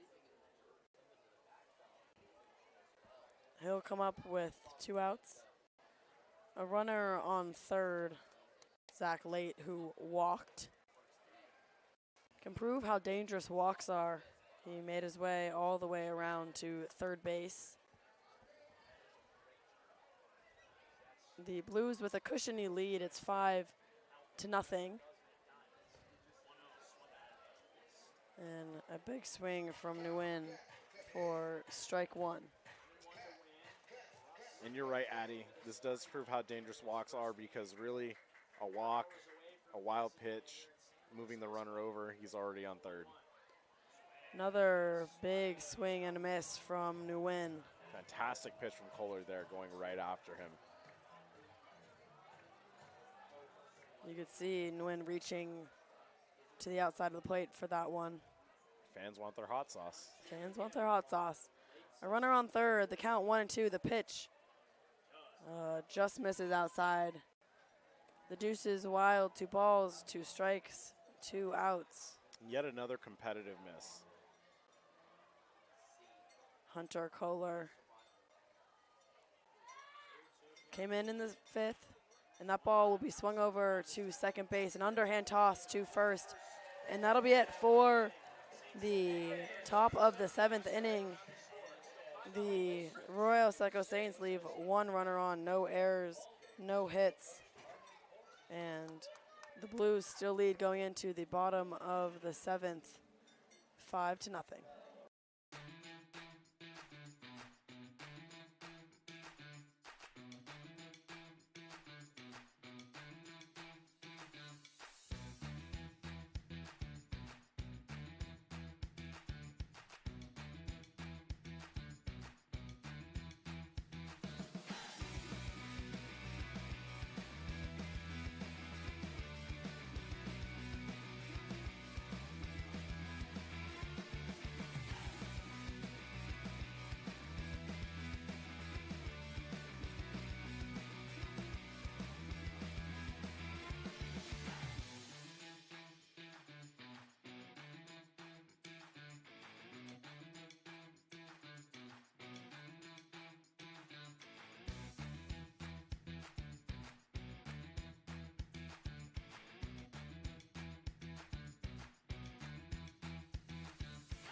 Zachary Bender now on the mound for the Arroyo Seco Saints.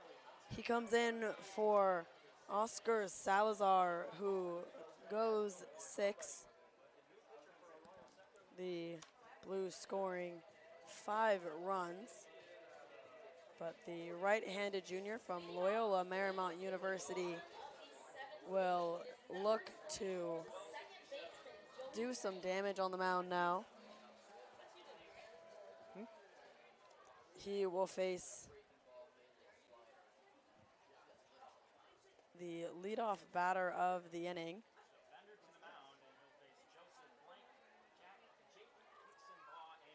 He will face Joey Blank to lead it off in the batter's box right now. Jake Hicksonbaugh on deck. That ball gets away from the catcher up high. And Addy, as the person who is in charge of writing these scouting reports, you want to know what the scouting report is on Mr. Bender here? Please tell me. Sinkers, sinkers, and more sinkers. He can get it up to 95 miles an hour. It's a good pitch. That's kind of where we stand right now, is sit on the sinkers in the zone, make him throw the secondaries for a strike. Pitch gets away once again for 3 straight balls to Joey Blank. Blank, who has yet to reach base in the game so far today. The first strike of the game for Zach Bender in a 3-1 count to Joey Blank. And you think I'm joking about sinker, sinker, and more sinker? There is not a count where the sinker is not his highest usage pitch. Really? 0-0, all the way down to 3-2. Well, I hope that wasn't difficult for people to remember. I'm hoping that. I don't think so. I think they read that scouting report and they're expecting the sinker. Okay. It looks like the count was actually 2-1. Apologies, the count is now 3-2. The full count pitch is swung on and sent over to second base. He'll field it and toss it over to first for the first out of the bottom of the 7th inning. And that's why they say that hitting a baseball is probably the hardest thing to do in sports. You can know exactly what's coming, sinker, and still ground it out to second. Joey Blank, the second time grounding out over to second base. It's kind of like any given Sunday. You never really know what you're going to get. And even when you do, it doesn't mean it'll necessarily go your way. Isn't that Forrest Gump? Any given Sunday? No, you never know what you're going to get. Oh, you never know Box of chocolates. Yeah, it's a box of chocolate. You never know what life will throw at you, something like that. I've never seen Any Given Sunday. Really? No. That is so interesting because Ryan said the same thing. It's something that my mom would say to me all the time. I think it comes from football broadcasting, like Any Given Sunday. Yes, Any Given Sunday is a term for football broadcasting. My mom would say that to me all the time. Any Given Sunday. Any Given Sunday. It can work wherever you want it to work. It can work. And I will use it here. Yeah. The count is 0-2 to Jake Hicksonbaugh, the designated hitter in the 9th spot today. That pitch inside for ball 1. He's a little bit different to left-handed hitters. 1 and 2 counts, he actually really likes his splitter in this count. Throws it 50% of the time, 1 and 2. The count 1-2. Jake Hicksonbaugh, lefty, and that ball will be chopped down the first base line. It'll fall foul. And you can see that wicked split that he's got right there. You can kind of tell why he likes to throw it to lefties. Jake Hicksonbaugh with another life. He'll step back into the batter's box. The night has come to Sinsheimer. At least I think it has. It's been pretty cloudy all game, so it's 8:12. I'm assuming the sun has set. The skies are still gray. The skies are still gray, but the lights are on. They're illuminating the field. You know what? The lights are on. The skies are gray. Kids are lining up down the third baseline for Footloose Frenzy. That's how you know we're getting late in the game. We're about 2 hours and 20 minutes in. It's the bottom of the 7th. And the count is full to Jake Hicksonbaugh, who grounded out in the 2nd and lined out to the first baseman in the fourth. And Jake Hicksonball, a religious reader of the scouting reports too, regardless of whether or not he's in the lineup. Such a good teammate that likes to help his teammates understand what's going on. He does his homework. He does. It makes your job worth it. Yes, it does. That pitch inside, and he will draw a walk his first time to the base pads today. And the top of the order in Cesar Chavez coming to the plate.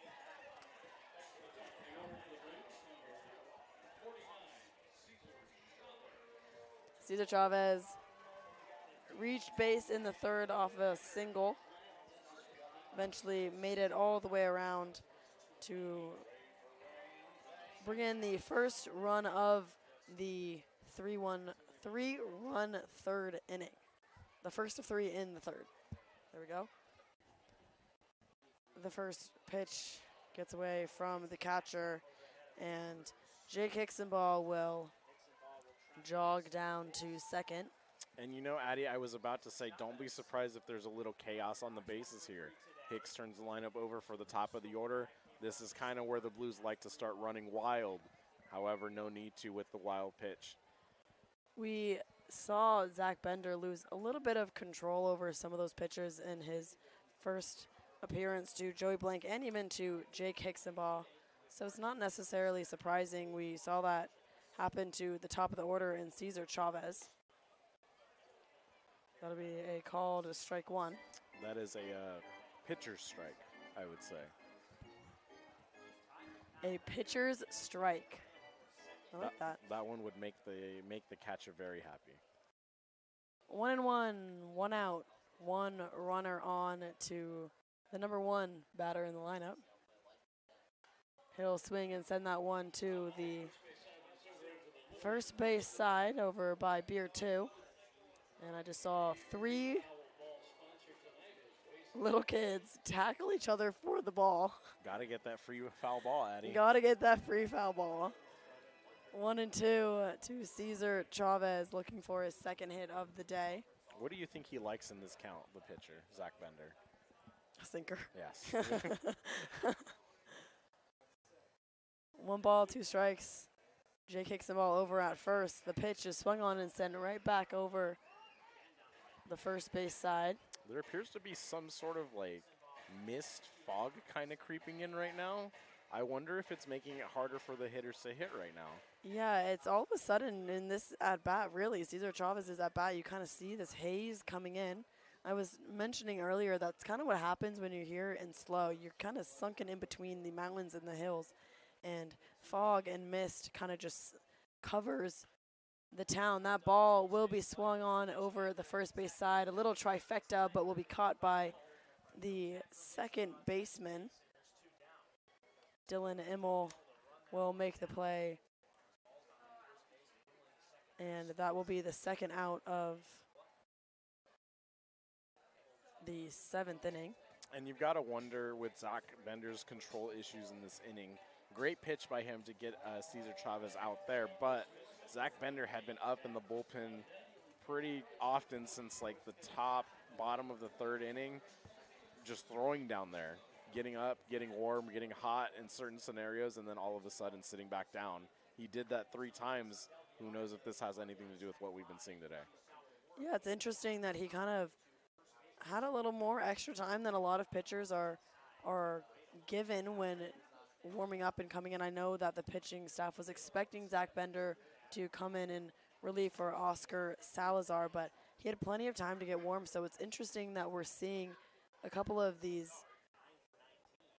wild pitches almost. The count is 1-0. It looks like that one almost grazed the hands of Jack Riddell, but that'll be ball 2. You don't want to get hit by that. No, you do not. Average of 93 miles an hour, top at 95. That one would hurt. When we saw Brendan Comerford hit by pitch in the 3rd, and you could just see the pain even all the way from up here. 2-0, Jake Hicksonball still on second. And that pitch will miss inside. 3 balls, no strikes to Jack Riddell. And Riddell obviously going to be taking here in a 3-0 count, because what better situation could you want than first and second, 2 outs with Brendan Comerford coming to the plate? Brendan Comerford is on deck, and it looks like that will happen exactly as you said. Jack Riddell will walk, and Brendan Comerford will look to make something happen with 2 runners on. The Blues already leading by 5.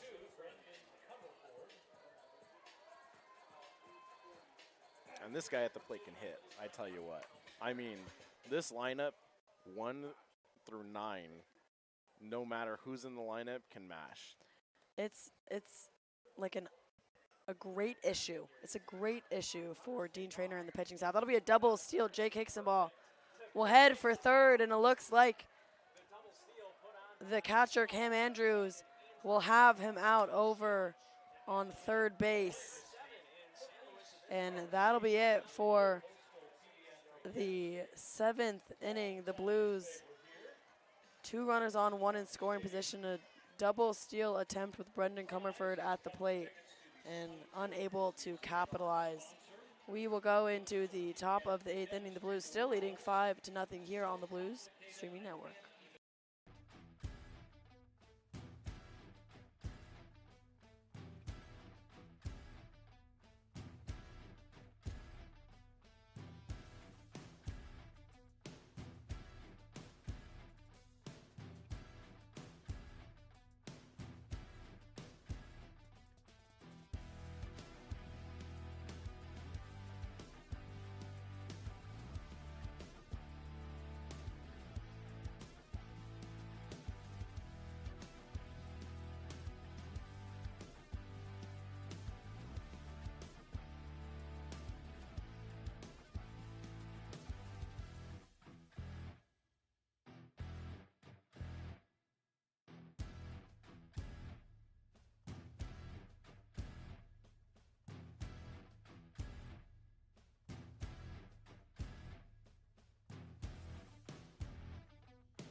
Bryce Padilla to the mound for the Blues here in the top of the 8th inning.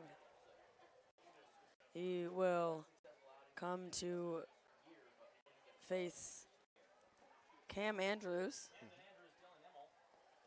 followed by Dylan Immel, and then back to the top of the order and Braden Flores. He comes in for Hunter Kohler. Kohler, who came in the 6th, pitched the 7th, and seems to be done for the night. Looks like Jack Riddell will go to meet his pitcher on the mound. A bit of a miscommunication. That's kind of the hard thing about summer ball is, especially playing for the Blues, manager Dean Traynor likes to rotate in and out 3 catchers generally throughout the season, so some guys may never catch guys. This is the first time that Jack Riddell has caught Bryce Padilla all summer. This is Padilla's 4th appearance with the Blues. He's last played against Santa Barbara, but not in the game yesterday, of course, the game on Sunday. Sorry, check that. Played against the Riptide. Pitched an inning against the Orange County Riptide the game before. And what you can expect from Bryce Padilla is an electric fastball. He can get it up to 94 miles an hour, averages 90, It does have some sinking action and a fantastic curveball that drops 14 inches and horizontally breaks 22 inches. He serves in strike one to Cam Andrews, the catcher for the Arroyo Seco Saints. That one will just miss outside. The count 3-1. Andrews, who grounded out and popped out in his first two at-bats of the day.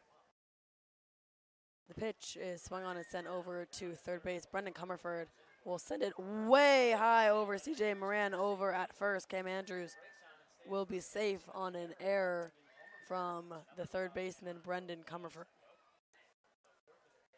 Yeah, and you can tell Brendan wants that one back. As somebody who is as talented as he is, doesn't mean he's not hard on himself. He did double clutch that ball right there when he grabbed it. Unfortunately, the amount of times that you clutch the ball can lead to sailing the ball over the head. Yeah, he able to time that catch pretty well. Just the throw over to first, not able to meet the target. Way over the head of Moran. You saw him jump for it, attempting to make the play, but unable to. Cam Andrews did not look to go for second. I'm not even sure he realized he was safe until after he'd finished running it out. I would wager that the ball was thrown so hard it actually ricocheted off the wall, came right back to CJ Moran at first base. Cam Andrews would have had no shot at taking second base. No shot at all.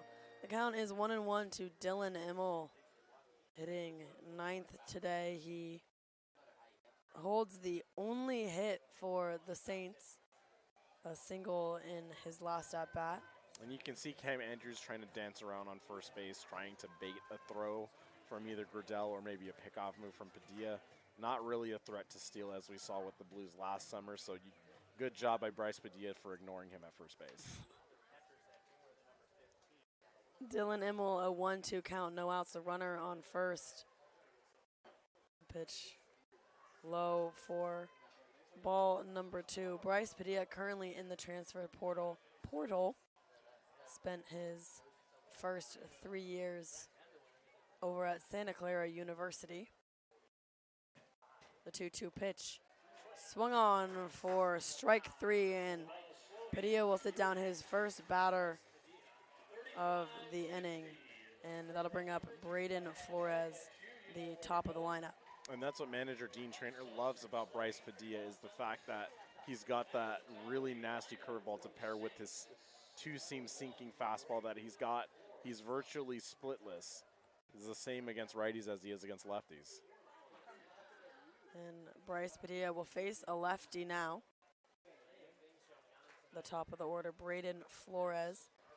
He's drawn a walk in his last 2 at-bats. He struck out in his first. He'll come to the plate with Cam Andrews on first. He'll take off for second. The throw down from Gradell will not be in time. A stolen base for the Arroyo Seco Saints catcher. Looked like to be a little bit of a delay steal. The infield was pretty slow to react to it. Jack Gradell wasn't ready to throw that ball because the shortstop wasn't quite in position to field it yet.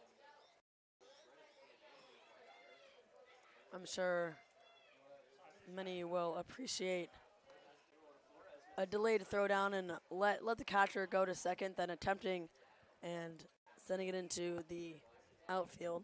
Generally, the practice is that you are supposed to throw it even if nobody is there. But when you have a 5-run lead, maybe not the best idea. 3 balls and 1 strike to the leadoff batter, Braden Flores. A runner stands on second. Pitch from Padilla is swung on for strike 2, and quickly the count is full. 1 out on the inning.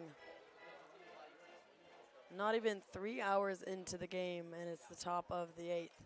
The ball fouled off into the parking lot over the third base side. Carson Boyer continues to get hot in the San Luis Obispo bullpen just in case there's any trouble with the lefties. Bryce Padilla, 3-2 count.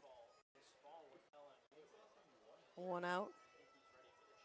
The pitch. And it'll miss low and outside. Braden Flores with his 3rd walk of the day. He'll head to first.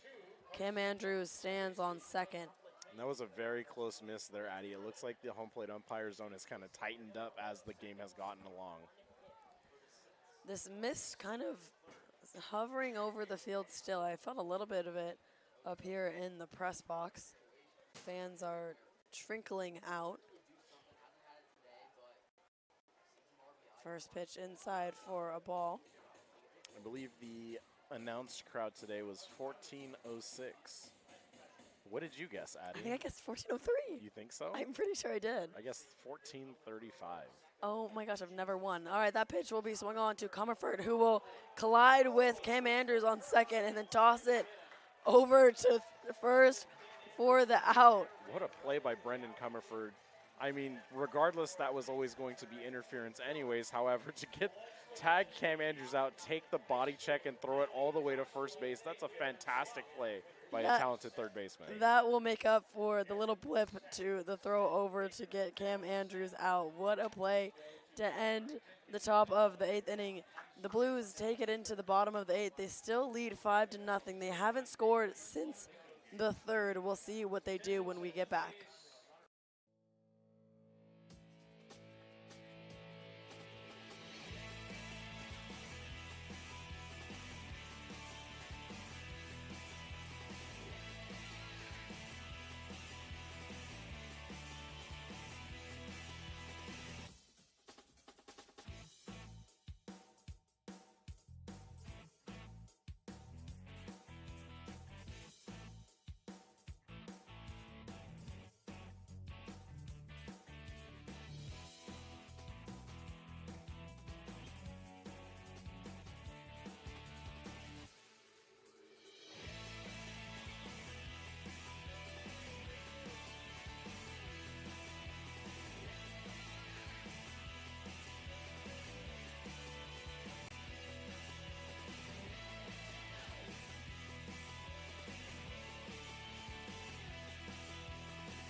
Brendan Comerford will lead it off in the bottom of the 8th inning. The game has really gone quick tonight. We're not yet at 3 hours already in the bottom of the 8th. They lead 5-0.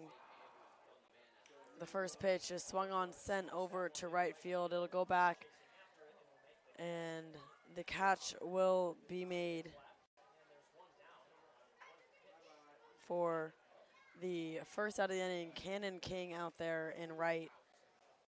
Brendan Comerford will head back to the dugout, and Kyle Becker, the big home run hitter in last night's game, will step to the plate. He is coming on with an out and no runners on. Paying Comerford. homage to former Blues legend, my hometown hero, E.J. Royal. Oh, with his walk-up With song? his walk-up song. Yeah. Play that funky music. Play that funky. Great song. Great walk-up song. It could not have gotten to a better boy. The pitch to Becker, the count 1-0. He'll foul that one off to the left, the third base side. Getting a little tongue twisted. Just in case you didn't know, I'm sure CJ Moran has told you, This guy's a Torero. This guy's a Torero. He's a Torero. Kyle Becker, who just recently committed to the University of San Diego with CJ Moran. They're now both Toreros. CJ Moran, Lucas Shannon, Diego Gonzalez, Kyle Becker. It's got to be particularly exciting for Becker. He's originally from San Diego, California. Went to Del Norte High School. University of San Diego, actually very close to where I live. Really? It's like maybe 2 miles. Better or worse than SDSU? That's so hard. I mean, I have to say better in the sense that it's a beautiful campus. And, I mean, it proves it's very expensive. We have a very strong relationship with the University of San Diego as well. I mean, last year, sent longtime Blues legend Nico Button there, sent Reese Bueno there. We've sent a lot of people to the University of San Diego. Reese Bueno, who used to play at Cal Poly. Yes, he did. But University of San Diego, great place. That ball hit to the first baseman, and that'll be it for the Torero in the bottom of the 8th. That's out number 2, and Diego Murillo will step to the plate.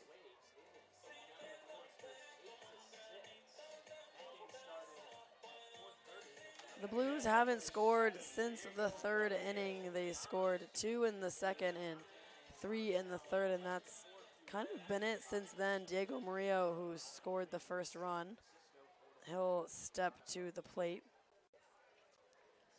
Murillo, the shortstop today. First pitch, a called strike.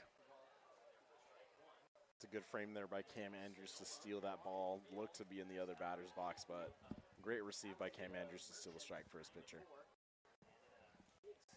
Diego Murillo, an athletic ball player. Usually see him over at second or shortstop. He's really kind of taken over that shortstop position recently. Silent MVP of the summer, I would say. Really? Silent MVP of the summer. That's a big thing to say. We're about halfway through. I mean, last year he was definitely the silent MVP of the summer because you just never think about it, but then you look at the stats and he's hitting 370. Yeah. You just never would guess. Catcher calls time. He goes to meet his pitcher on the mound. And Diego is such a hard worker, too. He's always looking for ways to get better. He's always early in the cage. One of those first guy in, last one out type of guy.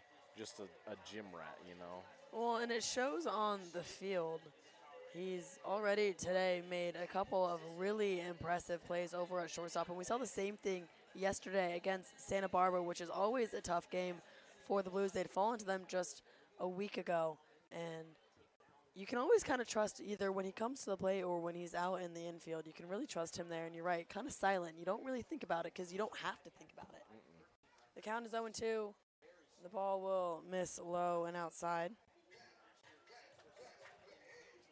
And Diego's such a really nice guy, too. I remember on our bus ride to the MLB Academy, we passed by Santa Monica. Diego never been to Santa Monica. And his response when I told him, Diego, have you ever been to Santa Monica? He said, no, just in the game. It looks like that one will hit him maybe even in the face. He had to turn, but that ball was way high inside. The umpire will walk him down the first base side.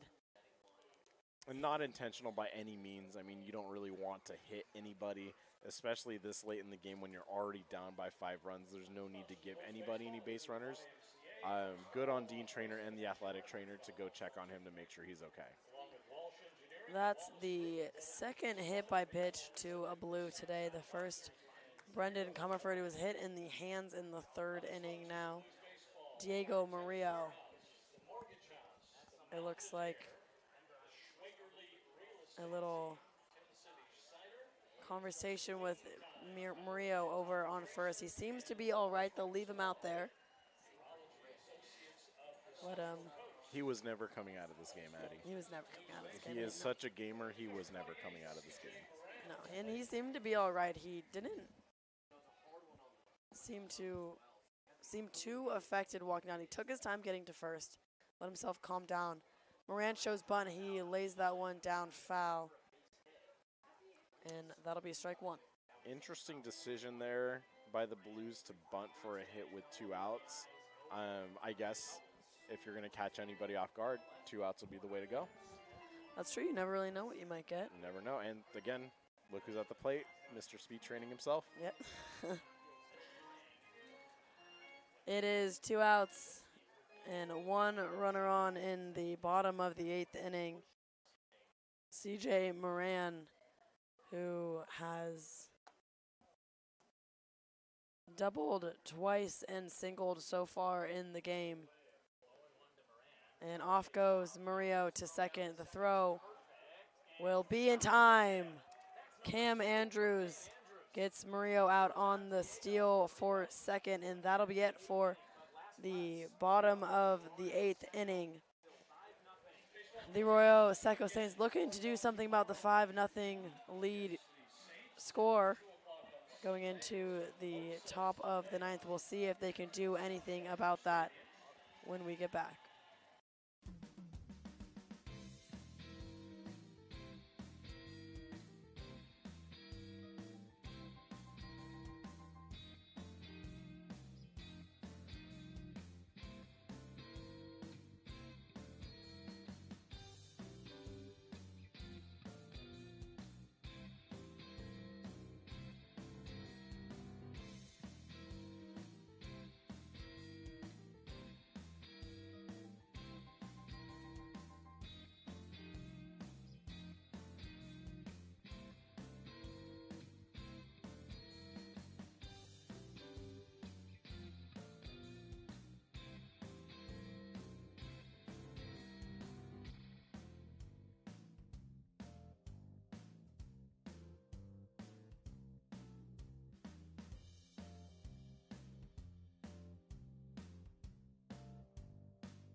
Jacob Freer will lead it off here in the top of the 9th inning.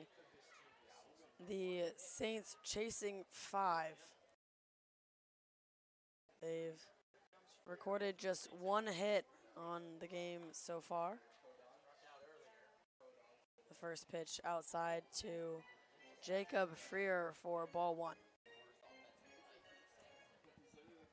And it looks like this is Bryce Padilla's inning here. Carson Boyer has sat down for the night. Trainer is going to let him finish this one out. Well deserved. Bryce Padilla is such a good pitcher, looking to build himself some confidence in 2-inning situations.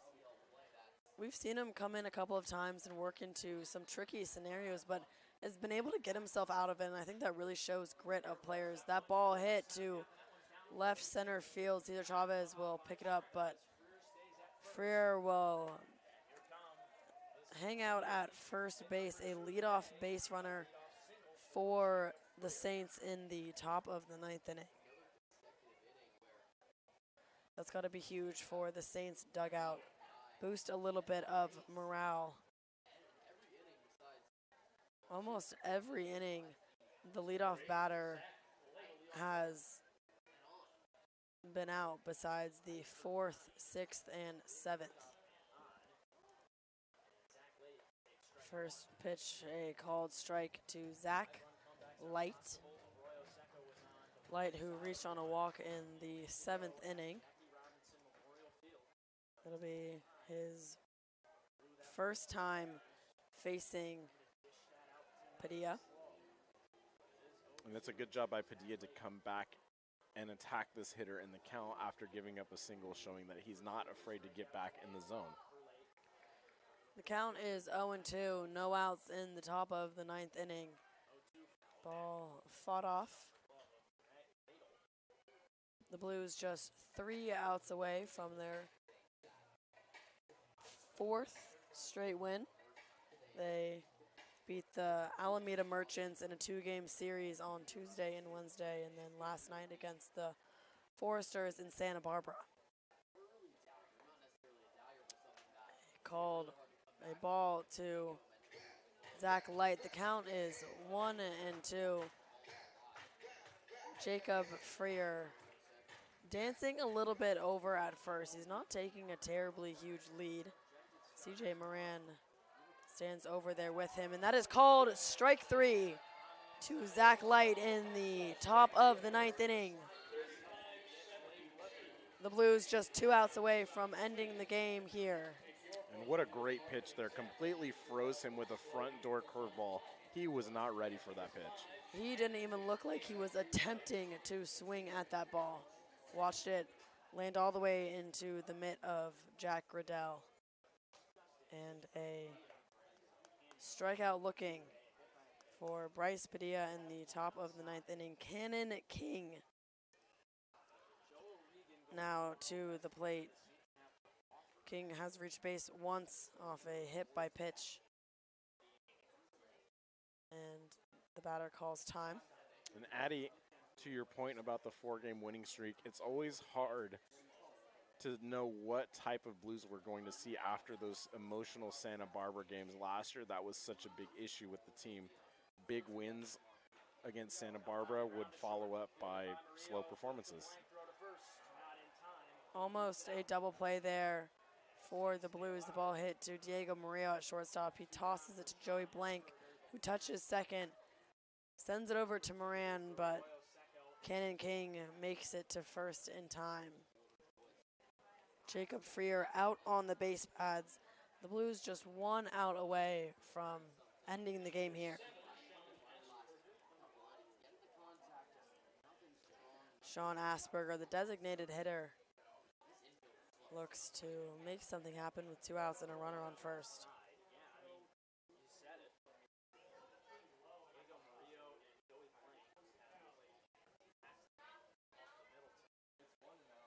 The count is 1-0. The pitch sent on past Brendan Comerford at third into left field. A single for Sean Asperger with 2 outs. He'll move Cannon King over to second. A runner in scoring position for the Saints here in the 9th. They chase 5. And not necessarily hard contact on that either, just kind of a flick of the wrist going to the opposite field. It's nothing to worry about with Padilla in this scenario right here. Padilla, who struck out Zach Light for the first out of the inning. And Jacob Freer out on the base pads. A fielder's choice that let Cannon King to first. First pitch up high for ball 1.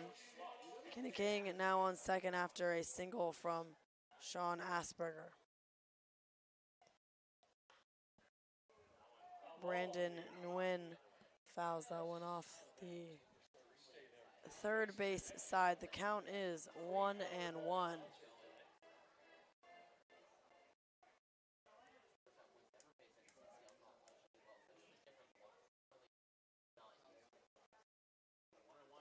Big swing from Nguyen for strike 2. One more strike from Padilla, and that will be it for the game. The Saints with 3 hits on the day and no runs scored. There's 2 runners on. The pitch is outside. That'll be ball 3. The count is, sorry, that's 2 balls, 2 strikes, 2 outs, 2 runners on. The deuce is wild to Braden Nguyen. Bryce Padilla with the pitch. He swings and sends that one back far to right center field, and that ball will hit the wall. The ball will come in. 1 run will score. Another will score. A 2 RBI double for Brandon Nguyen in the top of the 9th inning with 2 outs. A huge hit for Brandon Nguyen. Such a good piece of hitting there in that spot.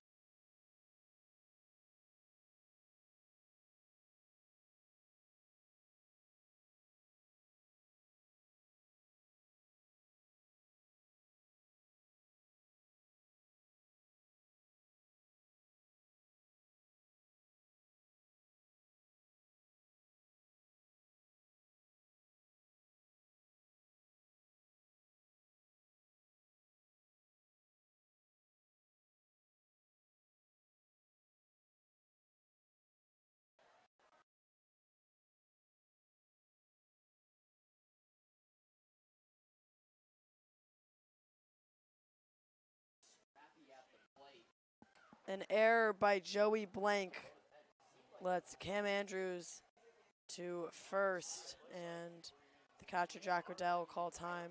Sorry, Dean Trainer will call time. The infield coming to meet Bryce Padilla, and it looks like that'll be it for Padilla. Yeah, Carson Boyer is going to get the last out of this inning here. What a good job by Bryce Padilla. Unfortunately, some unlucky mistakes here in the bottom half of the ninth inning. Carson Boyer, fantastic lefty, looking to close it out. We will have the last out for you guys when we get back.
Carson Boyer now on the mound looking to finish it out for the Blues here in the top of the ninth inning. There's 2 outs and runners on the corner.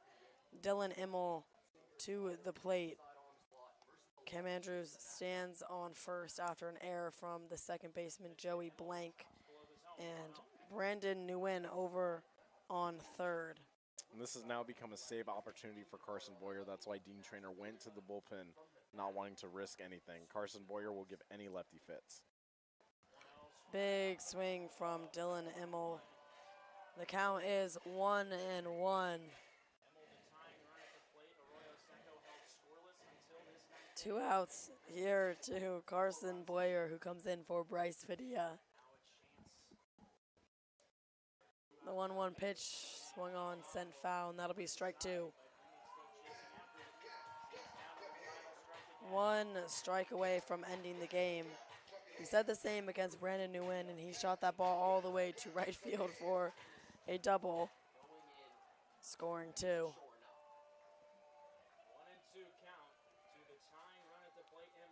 The count is 1-2, and he'll foul that one off as Andrews takes for second. He'll head back to first. And you can tell that Carson Boyer is really confusing to face for lefties coming out of that sidearm 3/4 slot that he has. Such an excuse me swing just to fight that off. 1 ball, 2 strikes, 2 outs, 2 runners on. Boyer looking to finish it. The pitch is swung on, and that'll be it for the ball game. Carson Boyer strikes out Dylan Immel to end it in the top of the ninth. The Saints score 2 runs in the ninth. The final score 5-2. The only runs they scored